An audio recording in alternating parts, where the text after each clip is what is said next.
अध्याय 84। सिलास किसी प्रेत की तरह चुपके से अपने शिकार के पीछे जा पहुंचा।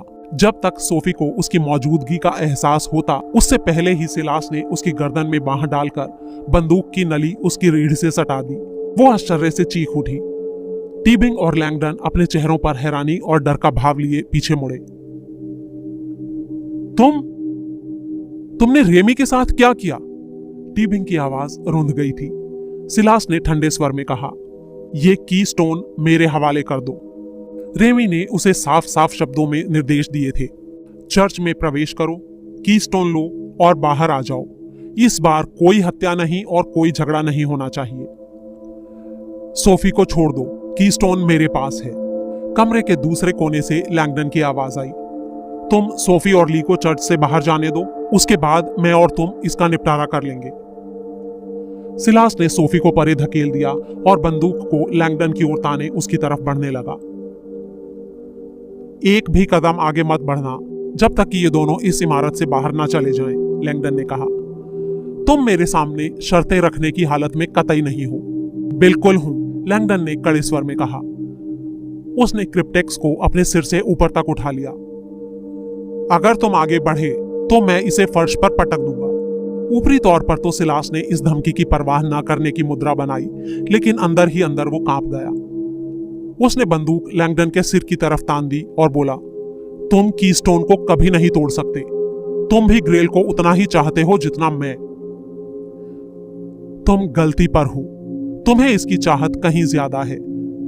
तुम इसकी खातिर हत्याएं कर सकते हो, मैं नहीं। वहां से 40 फुट दूर छिपा रेमी सारे घटनाक्रम पर नजर रखे हुए था। उसे खतरा बढ़ता हुआ महसूस हो रहा था। उसका प्लान उस तरह से कामयाब नहीं हुआ था जैसा कि उसने सोचा था, और यहां से भी वो देख सकता था कि सिलास अनिश्चय की हालत में था। टीचर के आदेश पर रेमी ने सिलास को गोली चलाने से मना किया था। लैंगडन ने क्रिप्टेक्स को उसी तरह ऊपर उठाए कहा, इन दोनों को जाने दो। सन्यासी की लाल आंखें गुस्से से भर उठी। रेमी के मन में डर हुआ कि कहीं सिलास लैंगडन पर गोली न चला दे। क्रिप्टेक्स को किसी भी कीमत पर नीचे नहीं गिरना चाहिए। ये क्रिप्टेक्स रेमी की आजादी और उसके मालामाल होने का टिकट था। करीब साल भर पहले तक वो सिर्फ 55 साल का एक नौकर था जो शैटो विलेट की चार दीवारियों के अंदर बंद ली टीबिंग नाम के इस असहनीय लंगड़े की सनकों को पूरा करता रहता था। फिर एक दिन अचानक एक बड़ी ही असाधारण पेशकश के साथ उससे संपर्क किया गया। दुनिया के सबसे बड़े ग्रेल हिस्टोरियन ली टीबिंग के साथ उसका जुड़ाव रेमी के लिए वो सब कुछ लेकर आने वाला था जिसका उसने अपनी जिंदगी में कभी सपना देखा था।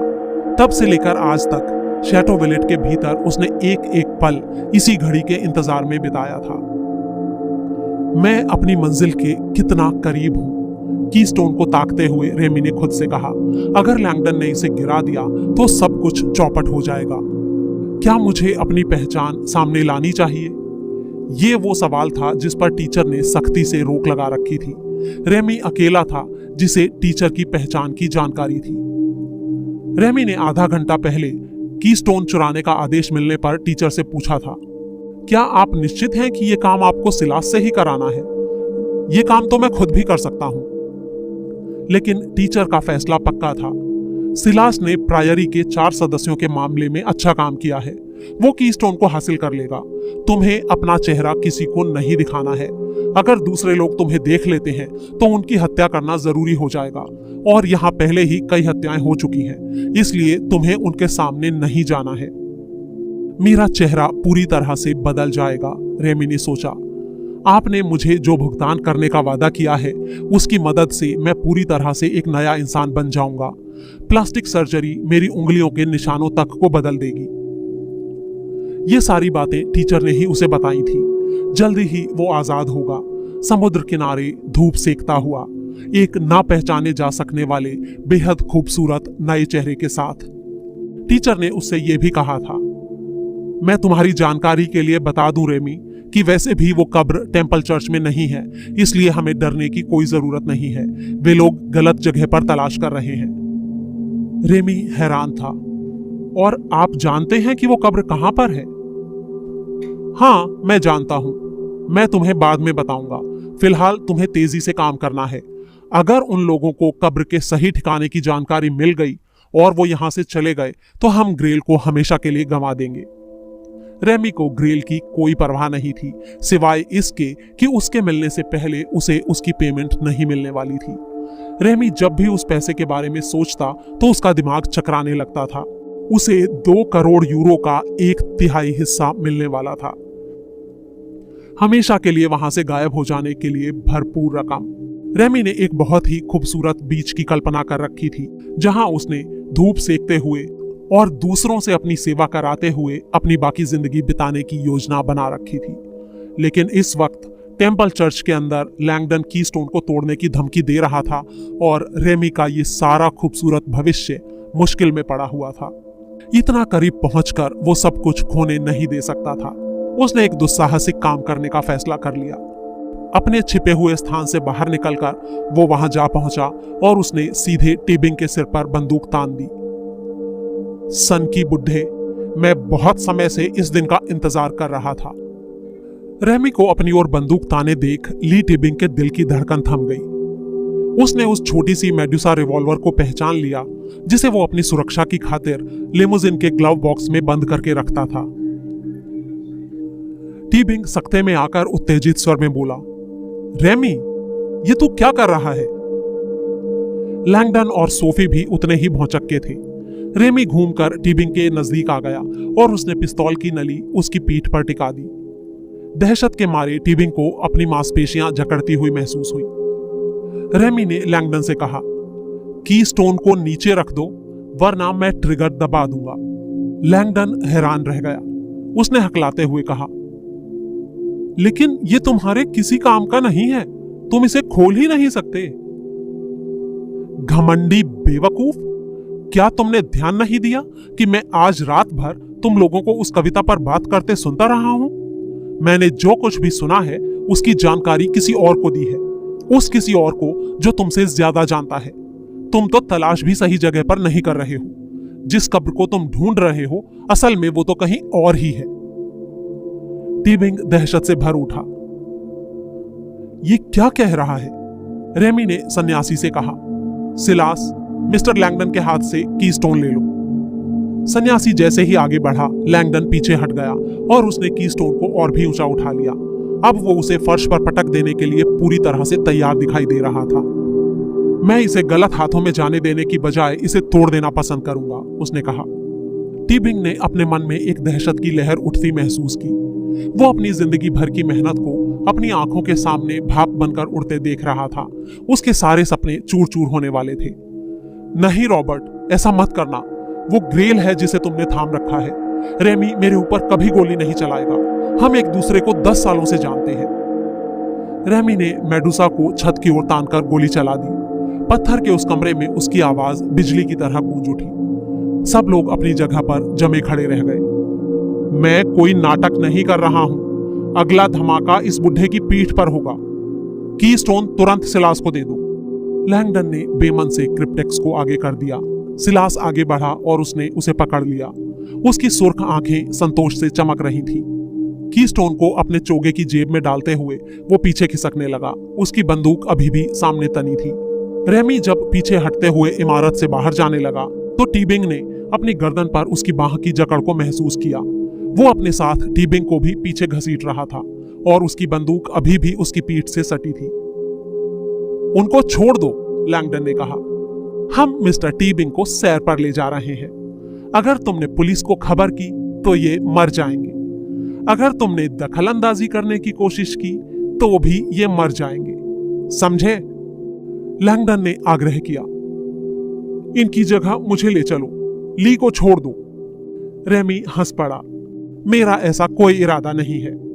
इनका और मेरा इतना खूबसूरत अतीत है, और फिर जितनी इन्हें नॉलेज है ये अभी भी काम के साबित हो सकते हैं। और वे तीनों बाहर निकल गए। अध्याय 85। शैटोविलेट का फायरप्लेस ठंडा पड़ चुका था, लेकिन कोल इंटरपोल से आए फैक्सों को पढ़ता हुआ उसके सामने टहले जा रहा था। यह कतई वैसा नहीं था जिसकी उसे उम्मीद थी। सारे दस्तावेजों के मुताबिक आंद्रे वेहने एक आदर्श नागरिक था। कोई पुलिस रिकॉर्ड नहीं, पार्किंग का चालान तक नहीं। यानी ये भी 0। कोल ने गहरी सांस ली। आज रात इंटरपोल से जो एकमात्र लाल झंडी मिली थी वो उंगलियों के वो निशान थे जो जाहिर तौर पर टीबिंग के नौकर से ताल्लुक रखते थे। पीटीएस का मुख्य जांचकर्ता कमरे की दूसरी तरफ आराम कुर्सी पर बैठा उस रिपोर्ट को पढ़ रहा था। कुछ मिला? कोल ने उससे पूछा। उसने कंधे झटक दिए। ये निशान रेमी के हैं, छोटे मोटे अपराधों के लिए वांटेड, खास गंभीर कुछ नहीं। उसे यूनिवर्सिटी से इसलिए निकाल दिया गया था क्योंकि उसने मुफ्त की टेलीफोन सेवा हासिल करने के लिए टेलीफोन लाइन के साथ छेड़छाड़ की थी। बाद में कुछ छोटी मोटी चोरियां की, सेंधमारी वगैरह। एक बार अपनी सांस की नली के एक इमरजेंसी ऑपरेशन का बिल चुकाए बिना अस्पताल से चुपके से भाग गया था। उसकी मूंगफली की एलर्जी की वजह से यह ऑपरेशन हुआ था। कोल ने सिर हिलाया। उसे एक रेस्टोरेंट की पुलिस जांच की याद हो आई जो अपने मेन्यू में यह लिखना भूल गया था कि उसकी चिली की रेसिपी में मूंगफली के तेल का इस्तेमाल किया गया था। एक ग्राहक ने अनजाने में उसका एक निवाला गिटका और वहीं टेबल पर ही उसकी मौत हो गई थी। ये शायद पुलिस से बचने के लिए यहां पर रहता था, जांचकर्ता ने कहा। ठीक है, तुम ये जानकारियां कैप्टन फैश को भेज दो, कोल ने कहा। जांचकर्ता के जाते ही पीटीएस का एक और गुप्तचर भागता हुआ वहां आया। लेफ्टिनेंट, जल्दी आइए, हमें दुछत्ती पर कुछ मिला है। उसके चेहरे के चिंतित भाव को देखकर कोल सिर्फ एक ही अनुमान लगा सका। कोई लाश? नहीं सर, उससे भी ज्यादा, बहुत ही भयानक। आप प्लीज जल्दी चलिए। अपनी आंखें मलता हुआ कोल गुप्तचर के पीछे चल दिया। जैसे ही वे उस सीलन भरी गुफा जैसी जगह में पहुंचे, गुप्तचर ने कमरे के बीचों बीच इशारा किया। वहां लकड़ी की एक सीढ़ी ऊपर मचान से टिके शहतीरों तक चली गई थी। उसने बताया, सर, हम यहाँ निशानों की छानबीन कर रहे थे, तभी मेरा ध्यान फर्श पर पड़ी इस सीढ़ी पर गया। मैंने इसकी तरफ ज्यादा ध्यान नहीं दिया होता अगर इसकी सीढ़ियां इस तरह कीचड़ से सनी ना होती। इस सीढ़ी का नियमित इस्तेमाल किया जाता है, इसलिए मैंने इसे खड़ा किया और ऊपर एक नजर डालने के लिए इस पर चढ़ गया। कोई इसके ऊपर नियमित रूप से चढ़ता है? कोल हैरान था। तभी पीटीएस का एक दूसरा गुप्तचर सीढ़ी के ऊपर से नीचे की ओर देखता हुआ नजर आया। जल्दी आइए लेफ्टिनेंट, आप जरूर ये सब देखना चाहेंगे। कोल जल्दी जल्दी ऊपर चढ़ा और सामने का नजारा देखकर उसकी आंखें फटी रह गईं। ये कमबख्त आखिर क्या बला थी? सामने की दीवार पर एक बहुत ही विशाल कंप्यूटर वर्कस्टेशन बनाया गया था। 2 टॉर्च सीपीयू, स्पीकरों से लैस एक फ्लैट स्क्रीन वीडियो मॉनिटर, भारी तादाद में हार्ड ड्राइव्स और एक मल्टी चैनल ऑडियो कंसोल जिसे देखकर लगता था कि उसकी अपनी खुद की फिल्टर्ड पावर सप्लाई थी। कौन होगा जो यहां बैठकर ये सब काम करता होगा? क्या तुमने इस सिस्टम की जांच की है? ये एक लिसनिंग पोस्ट है सर। कोई यहां बैठकर खुफिया ढंग से औरों की बातें सुनता है। कोल उछल पड़ा। तुम्हारा मतलब है सर्विलांस? गुप्तचर ने सिर हिलाकर हामी भरी। जी हां, और वो भी बहुत ही उम्दा दर्जे की सर्विलांस। कोई है जो अच्छी तरह से समझता है कि वो क्या कर रहा है। इस सारे सिस्टम का बहुत बड़ा हिस्सा तकनीकी लिहाज से हमारे अपने सिस्टम से भी बेहतर है। Miniature microphone, photo electric recharging cell, high capacity वाली रैम चिप्स और कुछ नैनो ड्राइव्स भी हैं। जिस मशीन से ये तार जुड़े हुए हैं वो रिचार्जेबल बैटरी वाला एक हाई कैपेसिटी वाला hard disk audio recording system है। तार के सिरे पर लगी पन्नी माइक्रोफोन और फोटो इलेक्ट्रिक रिचार्जिंग सेल है। इसका रिसेप्शन मेथड क्या है? कोल ने पूछा। गुप्तचर ने एक इंसुलेटेड तार की तरफ इशारा किया जो कंप्यूटर के पीछे से निकलकर दीवार के सहारे एक छेद से बाहर तक चला गया था। बहुत ही आसान सी रेडियो वेव्स। छप्पर के ऊपर एक छोटा सा एंटीना लगाया गया है। कोल को मालूम था कि ये रिकॉर्डिंग सिस्टम आमतौर से दफ्तरों में लगे होते थे। हार्ड डिस्क की स्पेस को बचाने के लिए ये वॉइस एक्टिवेटेड होते थे। दिन के दौरान ये बातचीत के टुकड़ों को रिकॉर्ड करते रहते थे और रात में कंप्रेस्ड ऑडियो फाइलों को प्रसारित करते थे ताकि उनका पता न लग सके। प्रसारण के बाद हार्ड डिस्क अपने आप साफ हो जाती थी और अगले दिन फिर से वही प्रोसेस दोहराया जाता था। कोल की निगाह अब एक अलमारी की तरफ गई जहां पर सैकड़ों ऑडियो कैसेट भरे पड़े थे। उनके ऊपर तारीखें और नंबर डले हुए थे। क्या तुम्हें कोई अनुमान है कि इस माइक्रोफोन के निशाने पर कौन रहा है? वो जानकर आप और भी हैरान रह जाएंगे सर। गुप्तचर ने कंप्यूटर के पास जाकर एक दूसरे सॉफ्टवेयर को चालू करते हुए कहा। अध्याय 86। लैंगडन और सोफी तेज कदमों से टेम्पल ट्यूब स्टेशन के घूमने वाले दरवाजे के अंदर चले जा रहे थे। उसके मन में अपराध बोध भरा हुआ था। मैंने ली को इस मामले में उलझाया और अब वो भयानक खतरे में है। हमें ली को ढूंढने और उसकी मदद करने की जरूरत है, तुरंत। भागते भागते वे दोनों प्लेटफॉर्म पर पहुंचे, जहां सोफी पुलिस को फोन करने के लिए एक बूथ की तरफ भागी। रेमी की चेतावनी के बावजूद उसने ऐसा ही करने का फैसला किया था। लैंगडन पश्चाताप में डूबा पास ही पड़ी एक गंदी सी बेंच पर बैठा था। सोफी ने डायल करते हुए उसे फिर से सांत्वना दी। ली की मदद करने का सबसे अच्छा तरीका यही है कि इसमें हम तुरंत लंदन के सरकारी सिस्टम को शामिल करें। मेरी बात पर यकीन करो। लैंगडन शुरू में इस बात से सहमत नहीं था, लेकिन जब उन्होंने अपनी योजना बनाई तो सोफी की बात उसे ठीक लगने लगी थी। फिलहाल के लिए टीबिंग सुरक्षित था। अगर रेमी और उसके साथियों को इस बात की जानकारी थी भी कि नाइट की वो कब्र कहां थी, तब भी उन्हें गोले के संकेत को समझने के लिए टीबिंग की मदद की जरूरत पड़ सकती थी। लैंगडन को चिंता ये थी कि ग्रेल का नक्शा मिल जाने के बाद क्या होगा। तब ली उन लोगों के लिए एक बहुत बड़ा खतरा बन जाएगा और उस वक्त उसकी जान को पूरा खतरा होगा। अगर लैंगडन ली की मदद करने का कोई मौका हासिल करना चाहता था या कीस्टोन को दोबारा देखना चाहता था, तो ये बहुत जरूरी था कि उस कब्र तक उन लोगों से पहले पहुंचा जाए। लेकिन दुर्भाग्य से फिलहाल रेमी उनसे आगे था। उसकी रफ्तार पर रोक लगाना सोफी की सबसे बड़ी चुनौती थी। सही कब्र का पता लगाना लैंगडन की चुनौती थी। सोफी का इरादा था कि रेमी और सिलास को पुलिस से फरार आरोपियों के रूप में बदल दिया जाए, जिससे या तो वे छिपने के लिए मजबूर हो जाएं या फिर पकड़ लिए जाएं। लैंगडन की योजना उतनी निश्चित नहीं थी।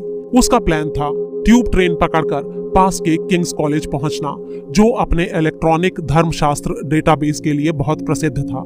ये रिसर्च का सबसे उत्तम साधन था, लैंगडन ने सुन रखा था। धर्म के इतिहास से जुड़े किसी भी तरह के सवाल का वहां तत्काल जवाब पाया जा सकता था। वो सोच रहा था कि वो डेटाबेस पोप द्वारा दफनाए गए नाइट के बारे में क्या सूचना दे सकता है। वो खड़ा हो गया और ट्रेन के जल्दी से आ जाने की कामना करते हुए टहलने लगा। फोन बूथ पर सोफी का फोन आखिरकार पुलिस को लग गया। डिस्पैचर ने कहा, स्नो हिल डिवीजन, मैं आपका कॉल कहां कनेक्ट करूं? मुझे एक किडनैपिंग की रिपोर्ट करनी है। अपना नाम बताइए प्लीज। एक पल के लिए सोफी रुकी, फिर बोली, फ्रेंच जुडिशियल पुलिस की गुप्तचर सोफी नेवू। इस नाम का अच्छा प्रभाव पड़ा। जी मैम, मैं अभी एक गुप्तचर को लाइन पर बुलाता हूं। 15 सेकंड बाद एक आदमी की आवाज सुनाई दी, एजेंट नेवू। सोफी सकते में आ गई, क्योंकि वो उस आवाज को तुरंत पहचान गई थी। ये बेजू फैश था। सोफी हैरान थी। जाहिर था कि कैप्टन फैश ने लंदन पुलिस के डिस्पैचर से कहा हुआ था कि अगर सोफी का फोन आए तो उसे खबर दी जाए। उधर से फैश की आवाज आ रही थी, एजेंट नेवू, तुम कहां पर हो? मेरी बात ध्यान से सुनो। आज रात मुझसे भयानक गलती हुई है। रॉबर्ट बेगुनाह है। उसके खिलाफ लगाए गए सारे आरोप हमने वापस ले लिए हैं। तुम दोनों की जान खतरे में है। तुम्हें तुरंत हमारे पास पहुंचने की जरूरत है। तुमने मुझे यह भी नहीं बताया कि जैक सॉनिये तुम्हारे दादा थे। पिछली रात की तुम्हारी जज्बाती हालत को देखते हुए मैं तुम्हारी सारी गलतियों को माफ करने के लिए तैयार हूं, लेकिन फिलहाल तुम्हारे और लैंगडन के लिए यह बहुत जरूरी है कि तुम दोनों अपने नजदीकी पुलिस स्टेशन पर जाकर पनाह लो। ओह, तो इसे पता है कि मैं लंदन में हूं? सोफी ने सोचा, इसे और क्या क्या मालूम है? अचानक उसे फोन लाइन में कुछ खड़खड़ाहट की आवाज सुनाई दी। क्या आप इस कॉल को रिकॉर्ड कर रहे हैं कैप्टन? फैश की आवाज अब और भी सख्त हो गई। तुम्हें और मुझे एक दूसरे का सहयोग करने की जरूरत है। हम दोनों का ही बहुत कुछ दांव पर लगा हुआ है। ये वक्त है सिचुएशन को संभालने का। पिछली रात मुझसे कैलकुलेशन में कुछ गलती हुई है, और अगर मेरी ये गलती एक अमेरिकन प्रोफेसर और डीसीपीजे की एक क्रिप्टोलॉजिस्ट की मौत का कारण बन गई तो मेरा कैरियर चौपट हो जाएगा। मैं पिछले कई घंटों से तुम्हें सुरक्षित रखने की कोशिश में लगा हूं। आपको जिस आदमी की तलाश करनी चाहिए वो मैं नहीं, रेमी है। वो टीबिंग का नौकर है और उसने अभी अभी टेम्पल चर्च से टीबिंग को किडनैप कर लिया है, सोफी ने कहा। प्लेटफॉर्म पर ट्रेन आ चुकी थी। ट्रेन की गड़गड़ाहट के बीच फैश जोर से चिल्लाया, एजेंट नेवू, ये ऐसी बातें नहीं है जिन पर खुलेआम बात की जाए। तुम और लैंगडन तुरंत यहां आओ। ये तुम्हारे ही हित में है। ये मेरा डायरेक्ट ऑर्डर है। सोफी ने फोन काट दिया और लैंगडन का हाथ पकड़कर तेजी से ट्रेन की तरफ दौड़ पड़ी। अध्याय 87। टीबिंग के हॉकर का केबिन स्टील की कतरनों से भरा पड़ा था। बेजू फैश ने हर किसी को बाहर भेज दिया था और अब अपने शराब के पेग और टीबिंग के अलमारी में मिले लकड़ी के बॉक्स के साथ कुर्सी पर बैठा था। उसने बॉक्स को खोला और उसके अंदर से उसे पत्थर का एक सिलेंडर मिला। उसके 5 डायल इस तरह मिले हुए थे कि उनसे सोफिया शब्द बनता था। कुछ देर उसे देखने के बाद फैश ने उसे वापस रख दिया। तभी अचानक उसका फोन फिर से बजा। ये ज्यूरिख डिपॉजिटरी बैंक का अध्यक्ष था और हालांकि उसे कई बार बताया जा चुका था कि कैप्टन सरकारी काम से लंदन में था, लेकिन फिर भी वो बार बार फोन कर रहा था और जिद कर रहा था कि उसका काम बहुत जरूरी है और कैप्टन से तुरंत उसकी बात कराई जाए।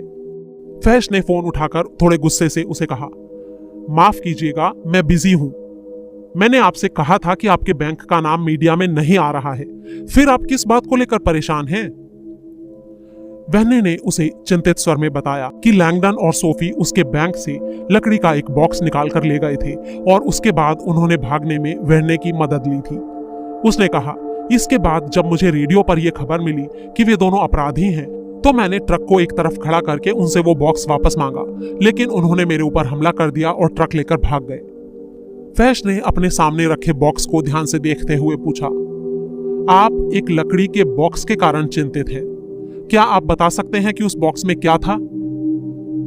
उसमें क्या था ये बात मायने नहीं रखती। मुझे अपने बैंक की इज्जत की चिंता है। हमारे यहाँ कभी ऐसा डाका नहीं पड़ा है, कभी भी। अगर मैं अपने ग्राहक की उस प्रॉपर्टी को वापस हासिल नहीं कर लेता तो हम बर्बाद हो जाएंगे। आपने कहा था कि नेवू और लैंगडन के पास चाबी और पासवर्ड थे, तब फिर आप किस आधार पर यह कह रहे हैं कि उन्होंने वो बॉक्स चुराया है? उन्होंने लोगों की हत्याएं की हैं, जिनमें सोफी के दादा भी शामिल हैं, तो जाहिर है कि उन्होंने चाबी और पासवर्ड गलत तरीके से हासिल किए होंगे। मिस्टर बहने, मेरी बात सुनिए। मेरे आदमियों ने आपकी बैकग्राउंड और आपकी दिलचस्पियों के बारे में पूरी छानबीन की है। जाहिर है कि आप काफी ऊंची तहजीब और सुरुचि रखने वाले आदमी हैं। मेरा ख्याल है आप इज्जतदार भी हैं और इसीलिए मैं जुडिशियल पुलिस के कमांडिंग ऑफिसर की हैसियत से आपको आश्वस्त करता हूं कि आपका वो बॉक्स और आपके बैंक की इज्जत एकदम सुरक्षित हाथों में है। अध्याय 88। शैटो विलेट के ऊंचे मचान पर चढ़े कोल ने आश्चर्य से भरकर कंप्यूटर मॉनिटर को देखा। यह सिस्टम इन सारी जगहों पर ताक झांक कर रहा था। जी हां, लगता है यह डेटा कई सालों से इकट्ठा किया जाता रहा है। बुरी तरह से हैरान कोल ने उस सूची को दोबारा से पढ़ा। Colbert Sostaque, chairman constitutional council. John Chaffee, curator the Pom museum. एडवा देगोशे, सीनियर आर्काइविस्ट मित्रा library. Jacques Sauniere, curator Louvre museum. Michel Breton, French intelligence प्रमुख। इतने महत्वपूर्ण आदमियों की जासूसी कोई कैसे कर सकता है? क्या तुमने कोई ऑडियो फाइल सुनी है? मैंने इनमें से कुछ सुनी है, ये एकदम ताजा है। एजेंट ने कंप्यूटर के कीबोर्ड के कुछ बटन दबाए और स्पीकर चालू हो गए। कोल को अपने कानों पर विश्वास नहीं हुआ। ये तो मेरी आवाज है। उसने याद किया कि वो सोनिये के ऑफिस में बैठा हुआ था और ग्रैंड गैलरी में फैश को सोफी नेवू के आने की खबर दे रहा था। ये रिकॉर्डिंग उस समय की थी। क्या तुमने छिपे हुए माइक्रोफोन का पता लगाने किसी को भेजा है? क्यूरेटर के ऑफिस की अच्छी तरह जांच करनी होगी कि वो माइक्रोफोन कहां पर लगाया गया है। उसकी कोई जरूरत नहीं है सर, गुप्तचर ने कहा। मुझे ठीक ठीक मालूम है कि वो कहां है। इतना कहकर वो वर्क टेबल पर पड़े पुराने नोट्स और ब्लूप्रिंट्स के एक ढेर के पास पहुंचा और वहां से एक कागज उठाकर उसने कोल को थमा दिया। कोल हैरान था। उसके हाथ में एक प्राचीन डायग्राम की फोटोकॉपी थी। वो उस पर लिखे गए इटालियन लेबल्स को तो नहीं पढ़ सका, लेकिन फिर भी इतना वो अच्छी तरह जानता था कि वो किस चीज को देख रहा था। वो मध्य युग के एक फ्रेंच नाइट का एक मॉडल था। सोनिये की मेज पर रखा हुआ वो नाइट। कोल की निगाहें उस पन्ने के हाशियों की तरफ गईं, जहां किसी ने फोटोकॉपी पर लाल रंग के मार्कर से कुछ नोट्स लिखे हुए थे। ये नोट्स फ्रेंच में थे और उन्हें देखकर लगता था कि वो उस नाइट के भीतर माइक्रोफोन छिपाने की रूपरेखा दर्शा रहे थे। अध्याय 89। सिलास टेम्पल चर्च के करीब खड़ी जैगुआर लिमुजीन की पैसेंजर सीट पर बैठा था। वो रेमी का इंतजार कर रहा था, जो पीछे टीबिंग का मुंह और हाथ पैर उस रस्सी से बांधने में लगा था जो उन्हें कार के संदूक में पड़ी मिल गई थी। आखिरकार रेमी वापस आया और सिलास की बगल में ड्राइवर सीट पर बैठ गया। उसे ठीक से बांध दिया ना? सिलास ने पूछा। बिल्कुल अच्छी तरह से। रेमी ने अपने कपड़ों पर पड़ी बारिश की बूंदें झाड़ी और पीछे मुड़कर टीबिंग के मुड़े तुड़े शरीर को वहां पड़े देखा। फिर बोला, वो कहीं जाने वाला नहीं है, चिंता मत करो। सिलास को टीबिंग की घुटी हुई कराहें सुनाई दे रही थी और वो समझ गया कि रेमी ने उसका मुंह बंद करने के लिए उन्हीं पुरानी डक टेप्स का इस्तेमाल किया होगा जिनसे उसका मुंह बंद किया गया था। टीबिंग की कराहें और तेज होने लगी। रेमी ने चिल्लाते हुए उससे कहा, अपना मुंह बंद रख। फिर उसने कंट्रोल पैनल की तरफ हाथ बढ़ाकर एक बटन दबा दिया। उनके बीच में एक अपारदर्शी पार्टीशन खड़ा हो गया, जिससे पिछला हिस्सा बंद हो गया और टीबिंग की आवाजें सुनाई देनी बंद हो गईं। रेमी ने सिलास की ओर देखते हुए कहा, मैं इस आदमी की इन रिरियाहटों को पिछले कई सालों से सुनता आ रहा हूं, अब और नहीं। कुछ पल बाद जैगुआर सड़कों पर भाग रही थी। सिलास का फोन बज उठा। उसने उत्साह से भरकर जवाब दिया, हेलो टीचर, मुझे तुम्हारी आवाज सुनकर राहत मिली। इसका मतलब है तुम सुरक्षित हो। उधर से टीचर की आवाज आई। सिलास भी टीचर की आवाज सुनकर उतनी ही राहत महसूस कर रहा था। कई घंटे बीत चुके थे और पूरा प्लान अपनी पटरी से बुरी तरह खिसक चुका था। अब आखिरकार वो वापस पटरी पर आ रहा था। कीस्टोन मेरे पास है टीचर। ये बहुत बड़ी खबर है। क्या रेमी तुम्हारे साथ है? सिलास को टीचर के मुंह से रेमी का नाम सुनकर हैरानी हुई। हाँ, रेमी ने ही मुझे आजाद किया है। ऐसा करने के लिए मैंने ही उसे आदेश दिया था। मुझे अफसोस सिर्फ इस बात का है कि तुम्हें इतनी देर तक वो तकलीफ सहनी पड़ी। अब मैं चाहता हूं कि कीस्टोन तुरंत मेरे पास पहुंच जाए। सिलास टीचर से आमने सामने मिलने के लिए बहुत उत्सुक था। हाँ सर, ये मेरे लिए बहुत सौभाग्य की बात होगी। नहीं सिलास, मैं चाहता हूं कि रेमी उसे लेकर मेरे पास आए। सिलास का उत्साह ठंडा पड़ गया। उसने टीचर के लिए जितना कुछ किया था, उसके कारण उसे विश्वास था कि इस तोहफे को सौंपने का काम वही करेगा।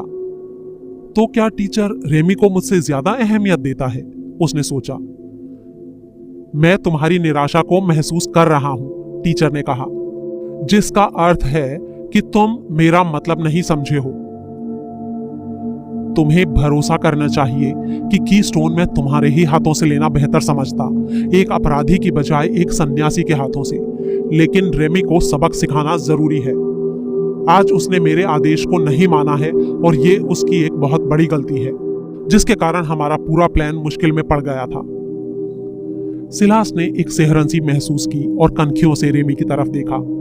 टीबिंग का अपहरण करना उनकी योजना का हिस्सा नहीं था और अब इस मुश्किल ने कि उसका क्या किया जाए एक नई समस्या पैदा कर दी थी। टीचर फुसफुसाया, तुम और मैं ईश्वर के सेवक हैं। हमें हमारे लक्ष्य से भटकाया नहीं जा सकता और इसीलिए मैं रेमी से कीस्टोन लाने को कहूंगा।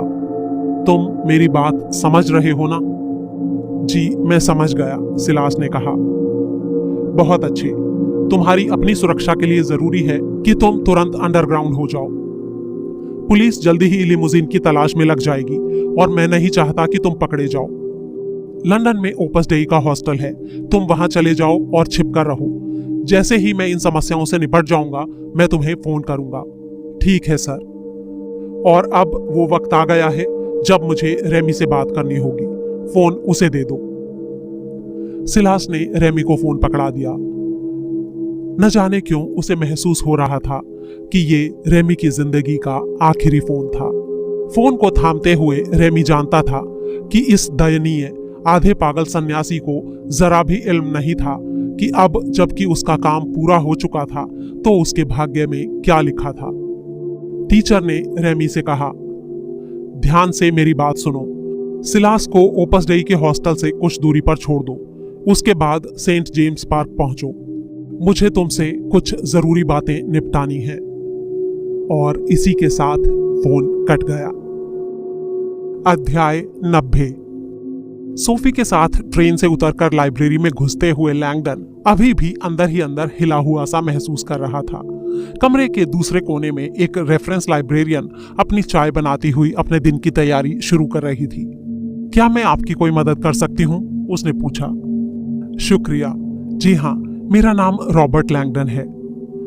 हाँ, मैं आपको पहचानती हूँ। मेरा नाम पामेला गेट्यूम है, लाइब्रेरियन ने कहा। माफ कीजिएगा, हम लोग बिना सूचना दिए ही आए हैं। मेरे एक दोस्त आपकी बहुत तारीफ करते हैं, सर ली टीबिंग, इंग्लैंड के रॉयल हिस्टोरियन। गेट्यूम के चेहरे पर चमक आ गई। हाँ, क्या आदमी है वो, एकदम झक्की। हर बार जब भी आता है एक ही चीज की रट, ग्रेल ग्रेल ग्रेल। मेरा दावा है कि यह आदमी मरते दम तक अपनी तलाश जारी रखेगा। ढेर सारा वक्त हो और ढेर सारा पैसा, तभी कोई इतना महंगा शौक पाल सकता है। पामेला ने मुस्कुराते हुए कहा। हम लोग एक बहुत ही जरूरी काम के सिलसिले में यहाँ आए हैं, क्या आप प्लीज हमारी मदद कर सकती हैं? सोफी ने कहा। दरअसल हम लंदन में एक कब्र का पता लगाने की कोशिश कर रहे हैं। पामेला के चेहरे पर संदेह का भाव उभरा। यहां तो करीब 20,000 कब्रें हैं, आप किस कब्र की बात कर रहे हैं? जी, ये एक नाइट की कब्र है, उसका नाम हमें नहीं मालूम। इतना कहकर लैंगडन ने उसे कविता की पहली 2 पंक्तियां दिखाईं। ये क्या है, क्या कोई ट्रेजर हंट? जी हाँ, वैसा ही कुछ समझ लीजिए। एक वर्क स्टेशन पर इत्मीनान से बैठते हुए गेट्यूम ने कागज के उस पुर्जे को देखा और टाइप करना शुरू किया। सबसे पहले हम कुछ जाहिर से कीवर्ड्स लेकर सीधा बुलियन रन करके देखते हैं कि क्या होता है, उसने कहा। फिर उसने कुछ शब्द टाइप किए, लंदन, नाइट, पोप। स्क्रीन पर अब ये रिजल्ट दिखाई देने लगे। Painting the pope, the collected portraits of Joshua Reynolds, London university press. नहीं, ये तो वो नहीं जिसकी आपको तलाश है। फिर उसने अगले नतीजे के लिए स्क्रॉल किया और फिर से नामे सिर हिला दिया। सिस्टम जैसे जैसे स्पीड पकड़ता गया, नतीजे और तेजी से आने लगे। दर्जनों लिंक वहां दिखाई देने लगे, जिनमें से अधिकतर में 18वीं सदी के अंग्रेज लेखक अलेक्जेंडर पोप का हवाला दिया गया था। हमें अपनी सर्च को थोड़ा और छोटा करने की जरूरत है। क्या कब्र से संबंधित बस इतनी ही जानकारी आपके पास है? लैंगडन ने अनिश्चित भाव से सोफी की ओर देखा। गेट्यूम समझ गई, ये कोई ट्रेजर हंट नहीं है। उसने मुस्कुराते हुए कहा, ली टीबिंग से आपकी दोस्ती है, आप लंदन में हैं और आप एक नाइट की तलाश कर रहे हैं। इन सब बातों का सीधा सा एक ही मतलब है कि आप ग्रेल के बारे में जानना चाहते हैं। सोफी ने जल्दी से एक और कागज उसके हाथ में थमा दिया। हम जितना भी जानते हैं वो बस ये है। गेट्यूम मुस्कुरा दी। यानी ये लोग वाकई ग्रेल के पीछे हैं। ठीक है, उसने फिर से टाइप करते हुए कहा। अगर ये ग्रेल से जुड़ा मामला है तो हमें ग्रेल कीवर्ड के क्रॉस रेफरेंस देने होंगे। मैं कुछ करीब के शब्द डालती हूँ जिससे वजन कुछ कम हो जाएगा। इससे हमारे नतीजे काफी हद तक सीमित हो जाएंगे। इसमें कितना वक्त लगेगा? मल्टीपल क्रॉस रेफरेंसिंग फील्ड्स के साथ कुछ 100 टेराबाइट्स, मुश्किल से 15 मिनट। लैंगडन और सोफी ने कुछ नहीं कहा, लेकिन गेट्यूम को लगा जैसे उनके लिए यह समय अनंत काल जितना बड़ा था। अध्याय 91। रेमी की सलाह पर सिलास ने अपने रिवॉल्वर को साफ करके एक नाले की जाली के भीतर सरका दिया था। उससे छुटकारा पाकर वो बेहद खुश और हल्का महसूस कर रहा था। रास्ते में उसने रेमी से पूछा, तुम इस बुढ़े का क्या करने वाले हो? ये फैसला तो टीचर को लेना है, रेमी ने कहा।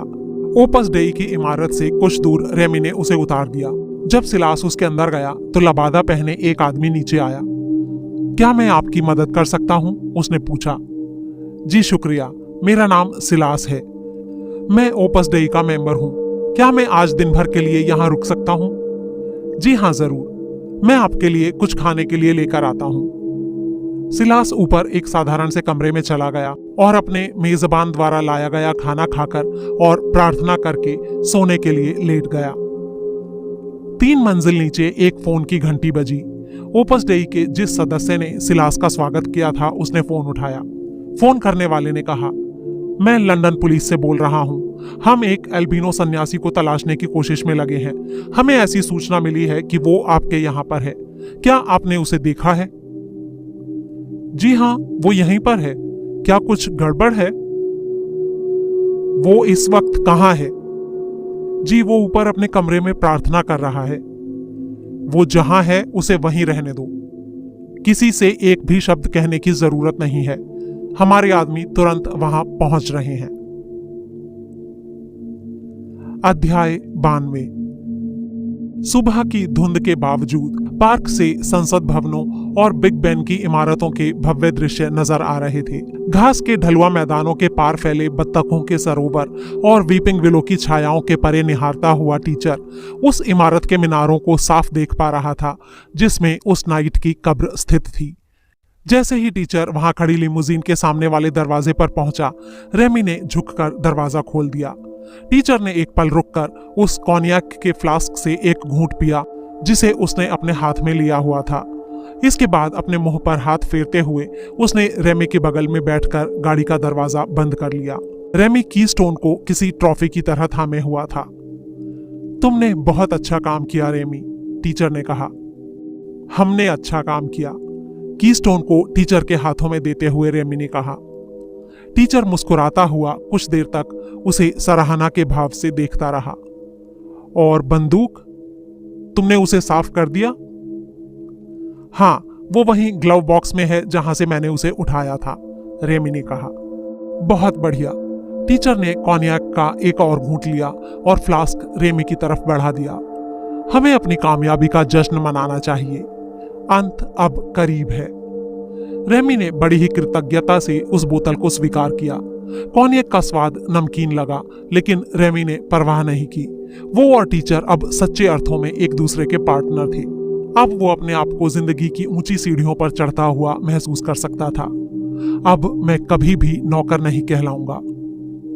फ्लास्क से एक और चुस्की लेते हुए रेमी अपने खून में घुलती कॉन्याक की गर्माहट को महसूस कर पा रहा था, लेकिन रेमी के गले की गर्माहट जल्दी ही शांत हो गई और एक असहज सी जलन में बदल गई।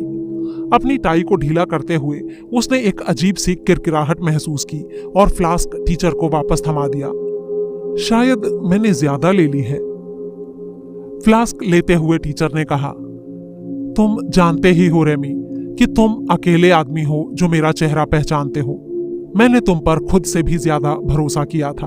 आप बेफिक्र रहें, आपकी पहचान मेरे साथ कब्र में ही जाएगी, रेमी ने कहा। टीचर देर तक खामोश रहा, फिर बोला, मैं जानता हूं कि मैंने तुमसे आजादी का वादा किया था, लेकिन तुम्हारी परिस्थितियों पर गौर करते हुए यही सबसे अच्छा है जो मैं कर सकता हूं। रेमी के गले के अंदर की सूजन ने किसी भूचाल का सा रूप ले लिया था और वो अपना गला थामकर अपनी सांस की नली में उल्टी का स्वाद महसूस करता हुआ गाड़ी के स्टीयरिंग से टिक गया। उसके गले से एक फटी हुई सी कराह निकली जो इतनी मध्यम थी कि कार के बाहर तक सुनाई नहीं दे सकती थी। अब उसका ध्यान कॉन्याक के नमकीन स्वाद पर गया। मेरी हत्या की जा रही है, उसके मन में विचार आया। उसने अविश्वास से टीचर की ओर देखा जो उसकी बगल में शांत बैठा सामने के कांच से सीधा बाहर देख रहा था। रेमी की नजर धुंधलाने लगी और उसे सांस लेने में मुश्किल होने लगी। मैंने इसके लिए सब कुछ संभव बनाया, ये आदमी ऐसा कैसे कर सकता है? उसके अंदर डर और गुस्से की लहर दौड़ गई। उसने टीचर के ऊपर झपट्टा मारना चाहा, लेकिन उसका अकड़ता हुआ शरीर ठीक से हिल भी नहीं पाया। कुछ ही पल बाद उसका शरीर एक तरफ लुढ़क गया। टीचर लिमोजीन से नीचे उतर आया। वो खुश था कि उसकी तरफ किसी का ध्यान नहीं था।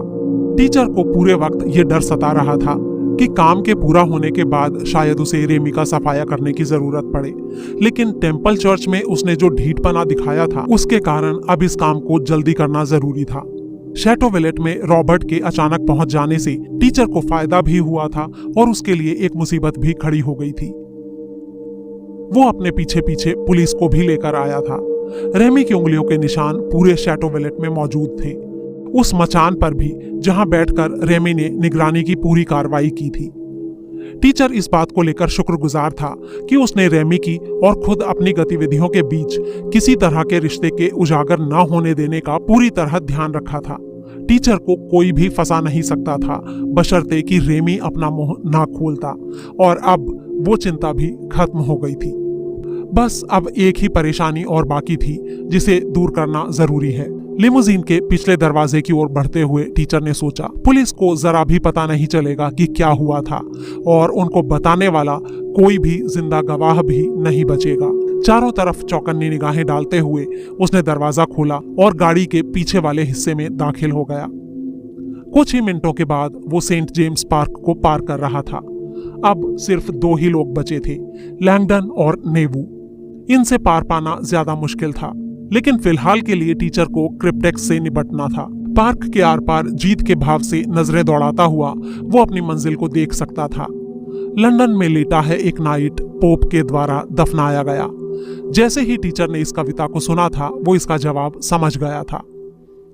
महीनों तक सोनिया का वार्तालाप सुनते रहने के कारण टीचर ने ग्रैंड मास्टर को कभी कभी इस प्रसिद्ध नाइट के बारे में बात करते सुना था, लेकिन ये कब्र अंतिम पासवर्ड को किस तरह उजागर करने वाली थी, ये अभी भी एक रहस्य ही था। वो गोला जो होना चाहिए था उसकी कब्र पर, इसके बारे में टीचर को कोई भी आइडिया नहीं था। टीचर ने उस प्रसिद्ध कब्र की तस्वीरों को याद किया। उसके ऊपर पहले से ही एक बहुत बड़ा गोला बना हुआ था, लेकिन कविता के अनुसार ये एक ऐसा गोला था जिसे उस कब्र पर होना चाहिए था, लेकिन वो वहां था नहीं।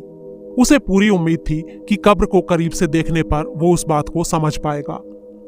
बारिश अब और भी तेज होती जा रही थी। उसने क्रिप्टेक्स को अपनी दाईं तरफ की जेब में दबा रखा था ताकि उसे नमी से बचाया जा सके। वो छोटी सी मेड्यूसा रिवॉल्वर उसने अपनी बाईं जेब में ठूंस रखी थी। कुछ ही मिनटों के भीतर वो लंदन की 900 साल पुरानी सबसे भव्य इमारत के सबसे पवित्र स्थान में प्रवेश कर रहा था। जिस वक्त टीचर उस बिल्डिंग में दाखिल हो रहा था, ठीक उसी वक्त एरिंगा रोसा अपने प्लेन से उतरकर बिगिन हिल एग्जीक्यूटिव एयरपोर्ट में दाखिल हो रहा था। उसे उम्मीद थी कि उसे वहां पर कैप्टन फैश मिलेगा, लेकिन उसकी बजाय एक और ऑफिसर उसके पास आया और बोला, कैप्टन फैश को किसी काम से जाना पड़ा बिशप। उन्होंने मुझे आदेश दिया था कि मैं आपका ख्याल रखूं और आपको सुरक्षित जगह पर ले जाऊं। एरिंगा रोसा ने सिर झुकाकर अपने हाथ में दबे हुए वेटिकन बॉन्ड से भरे भारी ब्रीफकेस पर एक नजर डाली। हाँ शुक्रिया, उसने कहा। फिर वो पुलिस की कार में चढ़ गया। वो सोच रहा था कि सिलास इस वक्त कहां पर होगा। कुछ ही मिनटों के बाद पुलिस के स्कैनर ने इस सवाल का जवाब दे दिया, 5 ओर्म कोर्ट। एरिंगा रोसा तुरंत इस पते को पहचान गया। ये ओपस डेई का लंदन का सेंटर था। मुझे तुरंत वहां लेकर चलो, उसने ड्राइवर से कहा। अध्याय 93। जब से सर्च चालू हुई थी, लैंगडन की नजरें कंप्यूटर स्क्रीन से हटी नहीं थी। 5 मिनट में सिर्फ 2 नतीजे आए थे और दोनों ही बेकार। अब वो परेशान होने लगा था। कुछ देर बाद कंप्यूटर ने एक और नतीजा दिखाया। स्क्रीन पर लिखा था, grail allegory in medieval literature, a treatise on sir Gawain and the green knight. ये किसी काम का नहीं, गेट्यूम ने उन्हें बताया। कुछ देर के बाद उन्हें 2 और नतीजे हासिल हुए। जब कंप्यूटर दोबारा भनभनाया तो इस बार का नतीजा अप्रत्याशित था। उस पर लिखा था, the open fawn Richard Wagner. Wagner के ओपेरा? सोफी ने पूछा। लैंगडन ने उसके ऊपर क्लिक किया और एक नई विंडो दिखाई देने लगी, लेकिन उसमें भी काम का कुछ नहीं था। गेट्यूम ने उनसे कहा, प्लीज थोड़ा धीरज रखिए, ये नंबरों का खेल है, मशीन को रन होने दीजिए। अगले कुछ मिनटों तक कंप्यूटर ग्रेल के कई हवालों की तरफ लौटा, जिनमें से एक था फ्रांस के प्रसिद्ध यायावर लोक गायक मिन्स्ट्रेल ट्रूबाडोर के बारे में। उसने उत्सुकतावश उस पर क्लिक किया, लेकिन फिर से कुछ नहीं। कंप्यूटर एक बार फिर से भनभनाया। इस बार का लिंक था, knights, knaves, popes and pentacles, the history of holy grail through tarot. ये भी बेकार। 4 मिनट के बाद अब लैंगडन को यह लगना शुरू हो गया था कि जिस चीज के लिए वो आए थे वो उन्हें नहीं मिलने वाली थी। तभी कंप्यूटर ने एक और नतीजा पेश कर दिया, the gravity of genius, biography of a modern night. एक नजर देख लेते हैं, लैंगडन ने कहा और उस लिंक पर क्लिक किया। उस पर उन्हें इस तरह के लिंक मिले, honourable night sir Isaac Newton in London in 1727, his tomb in Westminster Abbey, Alexander Pope, friend and colleague। गेट्यूम ने इनकार में अपना सिर हिलाया, किसी काम का नहीं। न्यूटन को वेस्टमिंस्टर एबी में दफनाया गया था, जो प्रोटेस्टेंट धर्म का केंद्र रहा है। वहां किसी कैथोलिक पोप के होने का तो कोई सवाल ही नहीं उठता। लैंगडन का दिल तेजी से धड़क रहा था। उसने स्क्रीन से अपनी नजरें हटाईं और खड़ा हो गया। सर आइजैक न्यूटन ही हमारा नाइट है। तुम क्या कह रहे हो? सोफी ने कहा। न्यूटन को लंदन में दफनाया गया था। उसके कामों ने नए विज्ञान को जन्म दिया था, जिससे चर्च का गुस्सा भड़क गया था, और वो द प्रायरी ऑफ साइन का ग्रैंड मास्टर भी था। हमें और क्या चाहिए? और क्या चाहिए? सोफी ने कविता की ओर इशारा करते हुए कहा। इस लाइन के बारे में क्या कहोगे कि एक नाइट एक पोप के द्वारा दफनाया गया? क्या तुमने गेट्यूम की बात नहीं सुनी कि न्यूटन को किसी कैथोलिक पोप ने नहीं दफनाया था? लैंगडन ने माउस की ओर हाथ बढ़ाया। कैथोलिक पोप के बारे में बात ही किसने की? उसने पोप के हाइपरलिंक को क्लिक किया और पूरा का पूरा वाक्य सामने आ गया। सर आइजैक न्यूटन का अंतिम संस्कार, जिसमें राजा और उच्च कुलीन वर्ग के लोग सम्मिलित हुए थे, अलेक्जेंडर पोप दोस्तों और सहकर्मियों के मार्गदर्शन में संपन्न हुआ था, जिन्होंने कब्र पर मिट्टी डालने से पहले उनको भावभीनी श्रद्धांजलि अर्पित की थी। लैंगडन ने सोफी की ओर देखा। अपने दूसरे नतीजे में ही हमें सही पोप मिल गया था, अलेक्जेंडर पोप, यानी ए पोप। यहां पर ए का अर्थ एक नहीं, बल्कि ए उसके नाम का पहला अक्षर है। हैरान होकर सोफी अपनी कुर्सी से उछलकर खड़ी हो गई। दोहरे अर्थों के उस्ताद जैक सोनिये ने एक बार फिर से साबित कर दिया था कि वो भयानक रूप से चतुर आदमी था। अध्याय 94। सिलास चौंक कर जाग गया। उसे कुछ अजीब सा महसूस हुआ था। वो अपने कमरे की खिड़की के पास गया और उसने नीचे झांक कर देखा। वहां उसे एक कार खड़ी दिखाई दी। कार के ऊपर पुलिस का सायरन था। फिर गलियारे में फर्श की चरमराहट और दरवाजे की कुंडी के खुलने की आवाज। सिलास भागता हुआ कमरे के दूसरे किनारे पर जाकर उस दरवाजे के पीछे छिप गया, जो अभी अभी खुल गया था। पहला पुलिस अधिकारी धड़धड़ाता हुआ अंदर घुसा और उसने अपनी बंदूक को कमरे में दाएं बाएं घुमाया। इससे पहले कि उसे एहसास होता कि सिलास कहां पर था, उसने अपना कंधा जोर से दरवाजे पर मारा और अंदर आते हुए दूसरे अधिकारी को वहीं भेज दिया। जैसे ही पहला अधिकारी गोली चलाने के लिए तेजी से मुड़ा, वो फुर्ती से उसके पैरों की ओर झपटा। सिलास ने उसके पैरों पर जोर का प्रहार किया। बंदूक चल गई और गोली सिलास के सिर के ऊपर से तैरती हुई निकल गई। पुलिस अधिकारी धड़ाम से गिरा और उसका सिर फर्श से जा टकराया।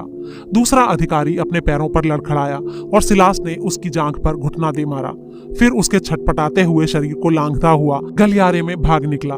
फिर वो सीढ़ियों से नीचे बारिश में कूद गया, बिना ये देखे कि एक ऑफिसर सामने से आ रहा था, लेकिन तब तक काफी देर हो चुकी थी।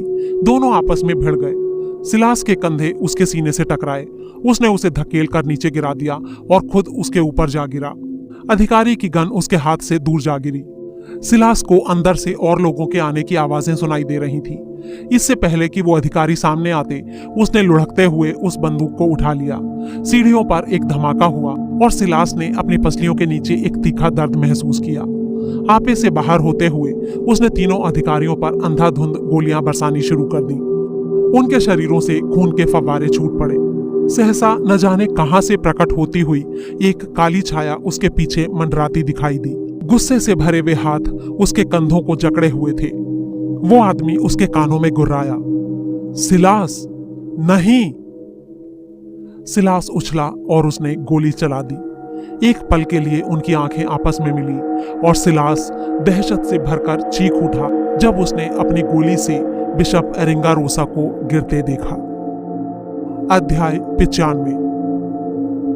जिस वक्त सोफी और लैंगडन वेस्टमिंस्टर एबी के भीतर दाखिल हो रहे थे, ठीक उसी वक्त वेदी से कोई 100 गज की दूरी पर सर आइजैक न्यूटन के भव्य मकबरे पर सिर्फ एक व्यक्ति मौजूद था। उस स्मारक की छानबीन करते हुए टीचर को 10 मिनट बीत चुके थे। न्यूटन के मकबरे में काले संगमरमर का एक बड़ा सा ताबूत था, जिस पर उनकी प्रतिमा लगी हुई थी। क्लासिक पोशाक धारण किए अधलेटी मुद्रा में न्यूटन गर्व के साथ अपनी ही पुस्तकों के ढेर पर हाथ रखे एक ओर झुके हुए थे। न्यूटन के पैरों के पास 2 बालक एक चिट्ठा थामे खड़े थे और उनके अधलेटे शरीर के पीछे एक सादा सा पिरामिड था। एक बहुत बड़ी आकृति उस पिरामिड के बीच में मढ़ी हुई थी, एक बड़ा सा गोला। टीचर सोनिये की पहेली के बारे में विचार करने लगा। तुम खोजो उस गोले को जिसे होना चाहिए था कब्र पर। पिरामिड के चेहरे पर उभरे उस विशाल गोले पर नक्काशी की गई थी और उसमें बहुत से आसमानी गोले थे। तारों के पुंज, राशि चक्र, धूमकेतु, ग्रह और भी न जाने क्या क्या। उनके ऊपर तारों के नीचे खगोल विद्या की देवी की आकृति थी। टीचर को यकीन था कि एक बार उसे कब्र मिल गई तो वो उस गोले को आसानी से पहचान लेगा, लेकिन अब उसे ये काम मुश्किल लग रहा था। तभी उसने देखा कि कुछ टूरिस्ट उसी की ओर आ रहे थे। उसने क्रिप्टेक्स को वापस अपनी जेब में रख लिया और चौकन्ना होकर उन लोगों को देखने लगा। वे लोग पास की एक मेज की तरफ गए। वहां उन्होंने प्याले में कुछ पैसे डाले और फिर उसी के साथ रखी एक दूसरी मेज पर इकट्ठे हो गए, जिस पर चारकोल की पेंसिलें और मोटे कागजों की गड्डी रखी थी। जब वे लोग वहां से चले गए तो टीचर फिर से कब्र के पास जाकर उसे नीचे से ऊपर तक गौर से देखने लगा। कौन सा गोला है वो जो गायब है? उसने एक ठंडी आह भरी और सिर उठाकर दूर स्थित मुख्य वेदी की तरफ देखा। वहां नजर पड़ते ही वो चौंक गया। वहां पर उसके दो बड़े ही परिचित व्यक्ति खड़े थे, लैंगडन और नेवू। टीचर शांत भाव से 2 कदम पीछे हटकर पीछे को चला गया। यह उसकी उम्मीद से पहले हो गया था। वो ये तो जानता था कि लैंगडन और सोफी कविता के अर्थ को समझ लेंगे और न्यूटन के मकबरे तक पहुंच जाएंगे, लेकिन इतनी जल्दी पहुंच जाएंगे इसकी कल्पना उसने नहीं की थी। गहरी सांस लेते हुए उसने अपने सामने मौजूदा ऑप्शंस पर विचार किया। मेरे पास क्रिप्टेक्स है। फिर अपनी जेब में हाथ डालकर उसने उस दूसरी चीज को छुआ जिसने उसे आत्मविश्वास दिलाया, उसकी मेडुसा रिवॉल्वर। जैसे कि उम्मीद थी, जब वो उस छिपी हुई गन के साथ मेटल डिटेक्टर से होकर गुजरा था तो डिटेक्टर ने शोर मचाया था, और इसी के साथ जैसे कि उम्मीद थी, जब टीचर ने गुस्से से आंखें तरेरते हुए गार्ड्स के सामने अपना आई कार्ड दिखाया था तो वे चुपचाप पीछे हट गए थे। सरकारी हैसियत हमेशा ही उचित सम्मान दिलाने वाली होती है। वैसे तो टीचर को उम्मीद थी कि क्रिप्टेक्स की पहेली को वो अकेले ही सुलझा लेगा, लेकिन अब उसे लग रहा था कि लैंगडन और नेवू का यहां आना एक अच्छी घटना थी। वो उन दोनों के अनुभव और नॉलेज का इस्तेमाल कर सकता था।